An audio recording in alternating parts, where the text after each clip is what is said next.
రాజమండ్రి దుర్ఘటనకు వీవీఐపీలే కారణమని తేటతెల్లమవుతోంది. వీవీఐపీల కోసం పుష్కర ఘాట్ను గంటల తరబడి మూసేయటమే ఈ తోపులాటకు దారితీసిందని స్పష్టమవుతోంది. సీఎం చంద్రబాబు సహా వీఐపీల కోసం ఘాట్ను గంటల పాటు మూసేయటం, ఆ తర్వాత ఒక్కసారిగా గేట్లను తెరవటం వల్లే ఈ తొక్కిసలాట జరిగిందని తూర్పుగోదావరి జిల్లా కలెక్టర్ నివేదిక స్పష్టం చేస్తోంది.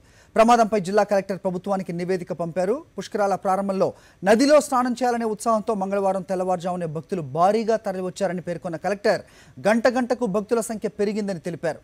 అయితే సీఎంతో పాటు వీఐపీలు ఉదయం 6:30 నుంచి పుష్కర ఘాట్లోనే ఉన్నారని, స్నానాలు ముగించి వాళ్లంతా బయటకు వచ్చేసరికి 8:30 తెలిపిన కలెక్టర్ అప్పటి వరకు భక్తులను అనుమతించకపోవడంతో తాకిడి మరింత పెరిగిందన్నారు.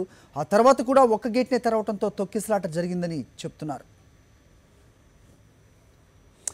అయితే వేటెవరిపై ఇప్పుడు ఆంధ్రప్రదేశ్లో రాజకీయ అధికార వర్గాల్లో సాగుతున్న చర్చ ఇదే. రాజమండ్రి దుర్ఘటన నేపథ్యంలో ఎవరిపై వేటు వేస్తారనే అంశం చర్చనీయాంశమైంది. 27 మంది బలి కావడానికి ప్రధాన బాధ్యత సీఎం చంద్రబాబుదేనంటూ అన్ని వర్గాలు ముక్త కంఠంతో పేర్కొంటున్న వేళ నెపాన్ని తమపై నెట్టేసే రీతిలో పావులు కదుపుతున్నారని అధికారులు, కొందరు మంత్రులు పేర్కొంటున్నారు.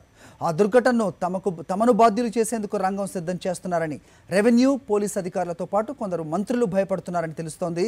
డిప్యూటీ సీఎం చినరాజప్ప, మంత్రులు దేవినేని ఉమా, అచ్చెన్నాయుడు, రఘునాథ్ రెడ్డి, మృణాలిని మధ్య ఈ అంశం చర్చకొచ్చిందని సమాచారం.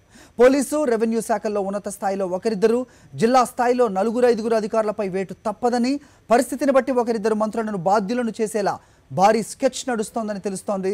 తనకు అనుకూలమైన పత్రికల్లో బాధ్యతగా మంత్రులు అధికారులపై నెట్టేసే రీతిలో కథనాలు రాయించడం అందులో భాగమేనని పేర్కొంటున్నారు.